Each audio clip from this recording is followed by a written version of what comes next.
Hi friends, तो आज की वीडियो में हम जो देखेंगे वह है हमारा बीएड सेकेंड ईयर का कोर्स 8 जो कि ज्ञान एवं पाठ्यक्रम का है। तो इस वीडियो में हम ज्ञान के बारे में पढ़ेंगे। वैसे तो ज्ञान के बारे में हमें बहुत कुछ पढ़ना है, उसका परिचय, अर्थ, परिभाषा, विशेषता, महत्व, उद्देश्य, स्रोत, प्रकार, प्राप्त करने की विधियाँ। लेकिन सभी को यदि एक वीडियो में पढ़ा जाए तो बहुत ज़्यादा लॉन्ग वीडियो हो जाता है, इसलिए हम इसे 2 पार्ट में डिवाइड कर लेते हैं। इस वीडियो में हम देखेंगे परिचय, अर्थ, परिभाषा, विशेषता एवं महत्व, और सेकंड जो बच जाता है वो हम सेकंड पार्ट में देखेंगे, जैसे कि स्रोत, उद्देश्य, प्रकार। ज्ञान को जानने से पहले हम ज्ञाता और ज्ञेय को जानते हैं।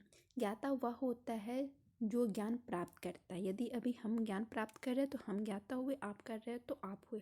और ज्ञेय वो होता है जिस वस्तु के बारे में हमने सीखा, जिस वस्तु का हमने अध्ययन किया, वो हमारे लिए वो ज्ञेय होता है। और इन सब से जुड़ा होता है हमारी ज्ञानेंद्रियाँ, कि उनके थ्रू हम ज्ञान प्राप्त करते हैं। हम आँखों से देखते हैं, कानों से सुनते हैं। तो हमारी ज्ञाता, ज्ञेय और ज्ञानेंद्रिय, ये तीनों जो है वो प्रमुख घटक है ज्ञान के लिए, हम ऐसा बोल सकते हैं। तो आइए हम ज्ञान का परिचय देखते हैं। ज्ञाता और ज्ञेय के पारस्परिक संबंध को ज्ञान कहा जाता है। मनुष्य एक ऐसा प्राणी है जो विचार, अनुभव, चिंतन, मनन कर सकता है, और इन्हीं मानसिक क्रियाओं के आधार पर मनुष्य एक तथ्यों से अवगत हो पाता है और ज्ञान प्राप्त करने में सफल होता है। ज्ञान क्या है, समझ गए? अब हम देखते हैं कि ज्ञेय क्या है। किसी विषय का ज्ञान होना ज्ञेय कहलाता है। किसी को ज्ञान होना, जब किसी व्यक्ति को ज्ञान होता है तो वह क्या होता है, ज्ञाता होता है। और ज्ञानेंद्रियाँ में पता है कि 5 होते हैं: आँख, कान, नाक, जीभ एवं त्वचा। तो ज्ञान जो है वो किस चीज़ पे बेस है, ज्ञेय, ज्ञाता और ज्ञानेंद्रिय। तो हम बोल सकते हैं कि ज्ञान के 3 घटक है: ज्ञेय, ज्ञाता और ज्ञानेंद्रिय। एग्जाम्पल, दूर सड़क पर एक रस्सी पड़ी हुई हो, और जब हम उसे देखते हैं तो हमें बोध होता है कि अच्छा वो रस्सी, यदि हमें नहीं मालूम है तो हम किसी के द्वारा पूछ के प्राप्त करते हैं कि अच्छा ये रस्सी, तो हमें क्या हुआ, ज्ञेय हुआ। और हमने प्राप्त किया तो हम क्या हुए, ज्ञाता हुए। तो हमें ज्ञान प्राप्त हुआ, ऐसा हम बोल सकते हैं। ज्ञान शिक्षा के लिए आधार स्वरूप सिद्ध होता है। वह उतना ही और पाने की इच्छा करता है। ज्ञान धन की तरह होता है, हमें जितना मिलेगा हम उतना ही प्राप्त करने की चाहत करेंगे। जैसे कि धन की हमें इच्छा कभी ख़त्म नहीं होती, उसी तरह ज्ञान की भी नहीं ख़त्म होती है। हम बीएड कर ले, उसके बाद हम एमएड कर ले, हम पीएचडी कर ले, मतलब चाहत कभी ख़त्म नहीं होती है। जो सच्चा ज्ञान प्राप्त कर लेता है वह सब गुण संपन्न कहलाता है। दार्शनिक ज्ञान मनुष्य में पहले से विद्यमान होता है। ज्ञान प्राप्त करने के लिए आधार, विषय वस्तु, विषय के मूल्य एवं तथ्यों का होना बहुत जरूरी माना जाता है। ज्ञान शिक्षा का उत्तम साधन माना जाता है। तो ये थे हमारे ज्ञान के परिचय। अब हम ज्ञान के अर्थ को देखते हैं। ज्ञान संस्कृत के ज्ञ धातु से बना है, जिसका अर्थ है जानना, बोध, साक्षात अनुभव अथवा प्रकाश। हम ऐसा ही बोल सकते हैं कि ज्ञान जो है वो अंग्रेजी भाषा नॉलेज का हिंदी रूपांतरण है। किसी वस्तु अथवा विषय के स्वरूप का वैसा ही अनुभव करना ही पूर्ण ज्ञान है।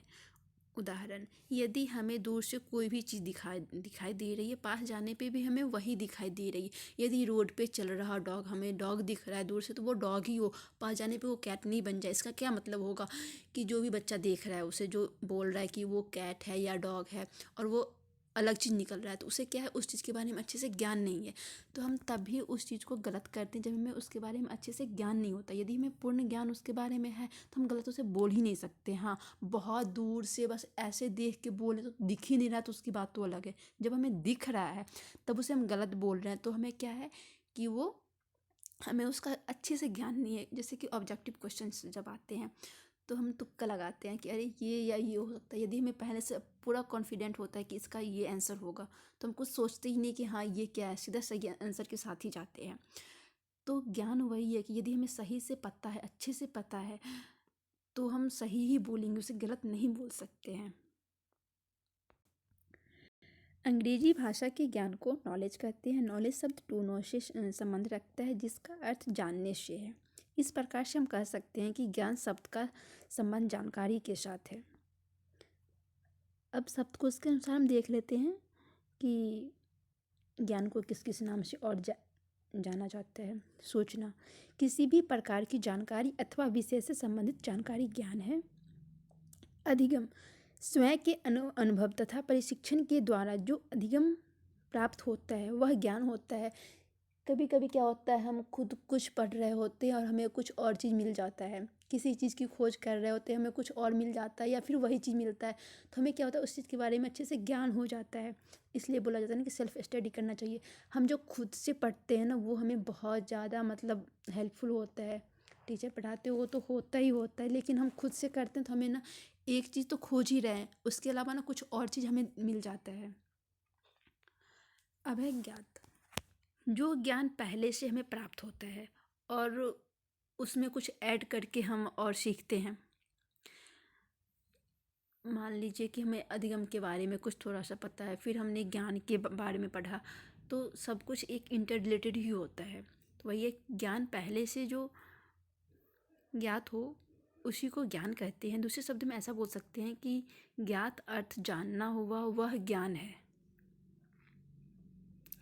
अब है कुछ ज्ञान की परिभाषा। तो वैसे हम सिर्फ ऐसे लिख देते हैं ना कि दार्शनिकों के अनुसार ज्ञान की परिभाषा ऐसे है, तो मुझे ये चीज़ ज़्यादा सही नहीं लगता है। उसके बारे में कुछ पहले लिखे, उसके बाद फिर कुछ दार्शनिकों के बारे में लिखे, 5 लिखे 10 लिखे, जितना आपकी कैपेसिटी है वो उतना लिख सकते हो। या फिर क्वेश्चंस के अकॉर्डिंग कि किसी किसी क्वेश्चन में ऐसे आता है कि ज्ञान की परिभाषा लिखिए, तो वहाँ पे हमें अच्छे से लिखना पड़ता है। और सिर्फ ज्ञान के बारे में पूछ रहा है तो हम तो सब कुछ लिख रहे हैं, तो हम 5 भी लिख देंगे दार्शनिक के अनुसार तो चलेगा, कोई बात नहीं है। तो ज्ञान की परिभाषा क्या है? ज्ञान वह है जो सत्य है। ज्ञान में ज्ञाता का विश्वास होता है। ज्ञान एक जानना है, वे अपनी सोच और अनुभवों के आधार पर किया जाता है। ज्ञान सभी क्षेत्र में होता है। ज्ञान प्राप्ति के लिए अलग अलग स्रोत होते हैं। वर्तमान समय में ज्ञान प्राप्ति के लिए स्कूल, संस्थान इत्यादि खुल चुके हैं, लेकिन प्राचीन काल में क्या था, सिर्फ गुरुकुल और आश्रम ही थे। विभिन्न शिक्षा शास्त्रियों ने अपने तर्क एवं चिंतन के आधार पर ज्ञान की निम्नलिखित परिभाषा दी है। तो हमने जो दार्शनिक के नाम लिए हैं वो बहुत छोटे छोटे लिए हैं ताकि याद करने में, समझने में, सब में हेल्पफुल हो। तो प्लूटो के अनुसार क्या है ज्ञान? विचारों की दैवीय व्यवस्था और आत्मा परमात्मा के स्वरूप को जानना ही सच्चा ज्ञान है। तो ये धार्मिक वाली लाइन हो गई। हॉब्स के अनुसार ज्ञान ही शक्ति है। हॉब्स बोलते हैं कि जिसके पास ज्ञान है वो इंसान शक्तिशाली है। बौद्ध दर्शन के अनुसार क्या है? ज्ञान वह है जो मनुष्य को सांसारिक दुखों से छुटकारा दिलाता है। यदि कोई किसी इंसान के पास ज्ञान है तो वह क्या है, बेरोजगार नहीं होगा, कभी ना कभी कुछ ना कुछ तो सीखेगा ही, कुछ करेगा ही। तो वो क्या है, हमें दुख नहीं दे रहा है ना, हमारे पास ज्ञान है तो ज्ञान के माध्यम से हम कुछ ना कुछ काम कर रहे हैं, उससे हमें कुछ धन मिल रहा है, तो हमारे जो दुख है वो हमें दूर हो जाते हैं, या फिर मोह माया ये सब भी छूट जाते हैं। तो यही बोल रहे हैं कि ज्ञान वह है जो मनुष्य को सांसारिक दुखों से छुटकारा दिलाता है। आदर्शवाद क्या बोलते हैं वह देख लीजिए। ज्ञान जो है वह आदर्श का ज्ञान है, और यथार्थवाद का कहना है ज्ञान वस्तु का ज्ञान है। प्रोफेसर जोड के अनुसार ज्ञान हमारी उपस्थिति, जानकारी और अनुभवों के भंडार में वृद्धि का नाम है। तो ये थे हमारे कुछ दार्शनिकों के अनुसार परिभाषा। अब हम देखते हैं ज्ञान की क्या विशेषताएं हैं। ज्ञान धन की तरह है। ज्ञान मनुष्य को जितना प्राप्त होता है उतना ही प्राप्त करने की इच्छा होती है। ज्ञान सत्य तक पहुँचने का साधन है। ज्ञान प्राप्ति के सत्य तक पहुँचने का साधन। जिस व्यक्ति के पास जितना ज्ञान होगा वे सत्य के उतने करीब होंगे। वैसे आप चाहो तो सिर्फ जो अंडरलाइन किया गया है आप वो भी लिख सकते हो, यदि आपके पास टाइम कम है या फिर क्वेश्चंस में बहुत कुछ पूछे गए हैं और बहुत ज़्यादा लिखे हुए। लेकिन हाँ, यदि क्वेश्चन में ऐसा पूछा गया कि ज्ञान की विशेषता को लिखिए, तो आप जितने भी टॉपिक हम लिख रहे हैं इसमें जितने भी याद हो सकते हैं सबको आप डिफाइन भी करो तो ज़्यादा अच्छा है, फिर अच्छे मार्क्स आते हैं। तो यदि नहीं पूछा गया है आप फिर भी लिख रहे हैं तो सिर्फ पॉइंट लिखिएगा तो चलेगा, लेकिन यदि पूछ रहा है विशेषता तो डिफाइन करना भी अच्छा लगता है। फिर थर्ड है कि धर्म की भांति ज्ञान को जानने के लिए अनुभव करने चाहिए। जिस व्यक्ति जिस तरह व्यक्ति के पहनावे, आचरण, पूजा पाठ से उसके धर्म की पहचान होती है, उसी तरह ज्ञानी व्यक्ति की पहचान ज्ञान से होती है। जिस तरह से हम बोलते हैं ना कि ये इस धर्म का है, उसके पहनावे से हम जज कर लेते हैं कि ये हिंदू है, ये मुसलमान है, या फिर ये किसी भी धर्म का है। तो उसी तरह से हम ज्ञानी व्यक्ति को जज कर सकते हैं कि किसी किसी को होते हैं बीच बीच में ऐसे ही बोल देना, या फिर जो गंभीर होते हैं वो टाइम आने पे ही बोलते हैं। तो हम पहचान सकते हैं कि कौन सा व्यक्ति कितना ज्ञानी है, हद तक पता चल जाता है, बहुत अच्छे से पता चलता है। ज्ञान प्रेम तथा मानव स्वतंत्रता के सिद्धांत का आधार है। ज्ञान प्राप्ति के लिए स्वतंत्रता तथा प्रेम जरूरी होता है। इसके द्वारा छात्र ज्ञान को आसानी से प्राप्त करते हैं। स्वतंत्रता तथा प्रेम ही ज्ञान का आधार है। एक बार प्राप्त किया गया ज्ञान अपनी ही सीमाओं से परे रोशनी प्रदान करता है। जो ज्ञान एक बार प्राप्त कर लिया जाता है उसे दूसरे बार जो है उस ज्ञान को अपनी विवेक से प्राप्त कर सकते हैं। जैसा कि हम कभी होता है ना कि कोई क्वेश्चंस हम पढ़े होते हैं, उसे सॉल्व किए होते हैं, फिर उससे रिलेटेड ही हमें क्वेश्चंस मिल जाते हैं जिसमें फार्मूला सेम टू सेम होते हैं, बस हमें कुछ अंक जो होते हैं वो अलग होते हैं या फिर थोड़ा सा लैंग्वेज में चेंज होता है, तो उसे हम अपने ज्ञान के अनुसार उसे सॉल्व करते हैं। तो वही है, तथ्य और मूल्य ज्ञान के ढांचे का आधार बनते हैं। ज्ञान प्राप्त करने के लिए आधार विषय वस्तु, विषय के मूल्य एवं तथ्य का होना बहुत ही जरूरी माना जाता है। ज्ञान कदम से कदम मिलाकर चलते हैं, उछलते नहीं हैं। जैसे कि हम क्लास जो हमारे होते हैं, first class, second class, third class, fourth, वो सीरियल वाइज हम क्यों पढ़ते हैं? क्योंकि सबका जो सब्जेक्ट होता है ना इंटर रिलेटेड होता है कि हम ये पढ़ेंगे, उसके बाद हमें इसका काम सेकेंड में आएगा, फिर इसका काम थर्ड में आएगा, इसलिए हमें क्लास डिवाइड होते हैं। तो वही है कि वह ज्ञान जो होता है वह क्रम में चलता है। ज्ञान प्राप्ति के लिए एक क्रम, स्टेप बाय स्टेप तरीका सही होता है। क्रमबद्ध तरीकों से एक ज्ञान को दूसरे ज्ञान से जोड़ने में मदद मिलता है। हम ऐसा बोल सकते हैं कि हम क्यों बोलते हैं कि हाँ कोई टीचर ट्रेनिंग करके ही हमें सीटेट का एग्ज़ाम या फिर कोई एस्टेट या कुछ भी देना है, क्योंकि उसमें जो क्वेश्चंस आते हैं ना वो इससे रिलेटेड होते हैं। यदि हम बीएड कर रहे हैं तो इसके बहुत सारे पार्ट्स जो होते हैं ना वो रिलेटेड होते हैं। जैसे कि अब ऐसा हो गया ना कि फर्स्ट ईयर वाले बच्चे भी सीटेट का एग्ज़ाम दे सकते हैं, दे तो सकते हैं, लेकिन जो सेकेंड ईयर कंप्लीट करके जो देगा उसके पास जो नॉलेज होती है ना वो फर्स्ट के पास नहीं हो पाती है। तो सेकेंड वाला जो था वो ज़्यादा बेटर था। हाँ, ऑप्शन मिल जाता है, इंसान रट के या फिर कुछ भी करके कर सकता है, लेकिन वो ज़्यादा सही था मेरे समझ से। तो एग्जाम्पल है, फर्स्ट क्लास का बच्चा जब सेकेंड में जाता है तो फर्स्ट क्लास की पढ़ी हुई ज्ञान सेकेंड में सहायता मिलती है उसे। ज्ञान कभी समाप्त नहीं होती है। ज्ञान आजीवन प्रयत्न चलने वाली प्रक्रिया है। ज्ञान बढ़ती है, घटती कभी भी नहीं है। जितना बांटोगे उतना बढ़ेगा, एक कहावत थी ना, वही वाली बात। सूचना ज्ञान का स्रोत है। ज्ञान से सूचना प्राप्त होता है। जिस व्यक्ति के पास जितना ज्ञान अच्छा होगा वे उतनी अच्छी सूचना देगा। ज्ञान के माध्यम से ही सूचना के तरीकों को बढ़ावा मिलता है। जैसे कि टेलीफोन, न्यूज और मोबाइल, हम बोल सकते हैं ना कि आवश्यकता आविष्कार की जननी होती है। जितना हमें ज़रूरत पड़ती गई आविष्कार उतना होता गया। यहाँ पे जो है ज्ञान सूचना का स्रोत है। जिस व्यक्ति के पास जितना अच्छा ज्ञान होता है ना वह उतना ही सूचना अच्छे से दे पाता है। यदि कोई चीज़ कहीं पे हम किसी चीज़ के बारे में सुने, यदि हमें उसके बारे में पहले से पता होता है ना तो हम सामने वाले को उतने अच्छे से बता पाते हैं। नहीं तो हम जो सुनते हैं बस उतना ही बताते हैं, कुछ छूट भी जाता है बताने के लिए। ज्ञान शक्ति है। जिस व्यक्ति के पास ज्ञान होता है वह शक्तिशाली माने जाते हैं। ज्ञान के द्वारा व्यक्ति किसी भी काम को सरलता से कर सकता है। ज्ञान दूसरे को प्रदान करने के लिए तत्पर रहता है। ज्ञान के माध्यम से व्यक्ति कोई जानकारी को दूसरे तक पहुंचाता है। व्यक्ति ज्ञान के माध्यम से बड़े बड़े कामों को कर सकता है। यदि किसी व्यक्ति के पास ज्ञान है तो वह एक दूसरे की हेल्प करता है, और फिर उसे क्या होता है, फिर जिसे हमने बताया वो फिर आगे को बताया, फिर उसने आगे को बताया। इस तरह से क्या होता है, बहुत ज़्यादा हमारी ज्ञान जो वो बढ़ती है। यदि हमारे पास ज्ञान ही नहीं तो हम किसी की बताएंगे फिर आगे नहीं हो पाएगा। तो ज्ञान जो है वह दूसरे तक पहुंचाने में बहुत ज़्यादा हेल्प होती है। ज्ञान की कोई सीमा नहीं होती। ज्ञान प्राप्त करने के लिए कोई उम्र या फिर लिंग नहीं देखी जाती है। कहे तो ज्ञान की कोई सीमा ही नहीं होती है। ज्ञान हम कभी भी प्राप्त कर सकते हैं, किसी भी एज में प्राप्त कर सकते हैं। ऐसा नहीं है कि हाँ लड़का ये चीज़ सीख सकता है, लड़की ये चीज़ सीख सकती है, ऐसा कुछ भी नहीं है। ज्ञान शिक्षा का बहुत उत्तम साधन है। ज्ञान शिक्षा को उत्तम बनाने में सहायता करता है। ज्ञान की सहायता से व्यक्ति शिक्षा में निपुणता हासिल कर पाते हैं। एक नैतिकता को संतुष्ट करता है। इसका मूल्यांकन यह नैतिकता को संतुष्ट करता है। इसका मूल मंत्र है स्वयं को जानना।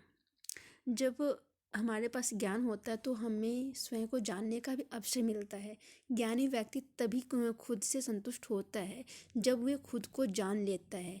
ज्ञान के द्वारा व्यक्ति नैतिकता जैसे कि आचरण और व्यवस्था में निपुणता माना जाता है। जब हम कोई एग्ज़ाम देने जाते हैं तो कभी कभी हमें क्या होता है कि हाँ हम अच्छे से एग्ज़ाम दे के आएंगे। हमें अपने आप में खुद में इतना हमें ज्ञान होता है कि हमें सब कुछ अच्छे से पढ़ रखा है, तो हम खुद को जान रखे हैं। वही है, यह नैतिकता को संतुष्ट करता है। या फिर किसी भी आचरण में या व्यवहार में वहाँ पे भी ये चीज़ काम आता है। यह व्यक्ति को विचारशील बनाता है। जो व्यक्ति जितना ज्ञानी होगा वह उतना ही विचारशील होगा, उसके स्वभाव उतने ही नर्म होते हैं। ज्ञानी व्यक्ति को विचार के द्वारा ही मापा जाता है। इसके विचार अति गुणकारी होते हैं। ज्ञान 3 वस्तुओं की ओर संकेत करता है: सत्य, ईश्वर और सिद्ध। ज्ञानी व्यक्ति सत्य, सिद्ध, ईश्वर को मानते हैं। सत्य के राह पर चलकर मनुष्य ज्ञानी बनता है। किसी कार्य को सिद्ध कर अपने ज्ञान का वृद्धि करता है। ज्ञानी व्यक्ति ईश्वर में विश्वास रखते हैं और उनके बताए रास्ते पर चलना पसंद करते हैं। अब आ गए ज्ञान के महत्व के बारे में। ज्ञान का महत्व। मानव जीवन में ज्ञान का बहुत ही अधिक महत्व है। मानव शरीर के लिए उनकी रीढ़ की हड्डी की तरह कार्य करता है, इसलिए ज्ञान का महत्व ज़्यादा बढ़ जाता है। पहला है, ज्ञान को मनुष्य की तीसरी आँख कहा जाता है। 2 आँख तो भगवान हमें दिए ही हैं, और यदि हमारे पास तीसरी आँख ज्ञान है तो और अच्छी बात है। ज्ञान वे गुण है जो मानव को अंधकार से प्रकाश की ओर ले जाता है। ज्ञान का प्रकाश सूर्य के समान है। ज्ञानी मनुष्य ही अपना और दूसरे का कल्याण करने में सक्षम होता है। जो ज्ञानी व्यक्ति होते हुए अपने बारे में या फिर बगल वाले के भाई बहन सहपाठी या फिर पड़ोसी सबके बारे में सोचते हैं और अच्छा करते हैं। ज्ञान विश्व के रहस्य को खोजता है। ज्ञान धन के समान है, जितना प्राप्त होता है उसे उतनी ही पाने की इच्छा होती है। सत्य तक पहुँचने का एक साधन माना गया है। इनकी सीमाएं निश्चित नहीं होती है, हो सकती है अनिश्चित होती है। ज्ञान ही वह ईंधन है जो मानव जीवन को संचालित करता है। ज्ञान से ही हम भौतिक जगत एवं आध्यात्मिक जगत को समझ पाते हैं। ज्ञान हमें जीवन जीने की कला सिखाती है। ज्ञान वह शक्ति है जिसमें हम अपने आप को जानते हैं। ज्ञान समस्याओं को हल करने में महत्वपूर्ण भूमिका निभाती है। ज्ञान व्यक्ति और सूचनाओं के बीच की कड़ी का काम करता है। ज्ञान शिक्षा और अनुभव के माध्यम से प्राप्त जानकारी एवं कौशल है। ज्ञान शिक्षा का आधार है। तथ्य मूल्य ज्ञान के आधार के रूप में कार्य करते हैं।